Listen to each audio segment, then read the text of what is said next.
अमरावतीच्या भातकुली तालुक्यात खत टंचाईवरून शेतकऱ्यांमध्ये संतापाचं वातावरण आहे। कृषी केंद्रांमध्ये खताचा पुरेसा साठा उपलब्ध असतानाही शेतकऱ्यांना खत दिलं जात नसल्याचा आरोप करण्यात आला आहे।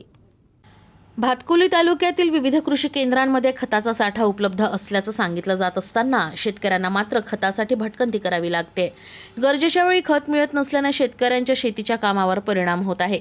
कृषी केंद्राकडून उपलब्ध खताची मनमानी पद्धतीने विक्री केली जात असल्याचा आरोप देखील शेतकऱ्यांनी केलाय। यामुळे या संपूर्ण प्रकरणाची कृषी विभागाने प्रत्यक्ष पाहणी करून खताच्या साठ्याची आणि विक्रीची चौकशी करावी अशी मागणी शेतकऱ्यांनी केली आहे। दरम्यान खताचा काळा बाजार किंवा अवैध विक्री होत असल्यास संबंधितांवर कठोर कारवाई करावी आणि शेतकऱ्यांना गरजेनुसार खत उपलब्ध करून द्यावं अशी मागणी जोर धरू लागली आहे। माऊली कृषी केंद्र यांच्याजवळ खताचा भरमसाठ साठा असून हे मनमानी पद्धतीने वागत आहे आणि कास्तकारांना खताचा वाटप हे व्यवस्थितरित्या करीत नाही आहे। एखादा कास्तकार जर खतासाठी जर गेला तर त्यांना सपा नाही म्हणतात आणि वापस पाठवतात। त्यामुळे हे जे खताचा जो साठा आहे यांच्याजवळ हा 2 नंबरच्या पद्धतीने ह्या इतरत्र ठिकाणी विक्री करतात। म्हणून 2 दिवसापूर्वी मी तालुका कृषी अधिकारी यांच्यासोबत संपर्क साधला असता तालुका कृषी अधिकारी यांनी रेट टाकले तर यांच्याजवळ साठा उपलब्ध होता आणि त्यांनी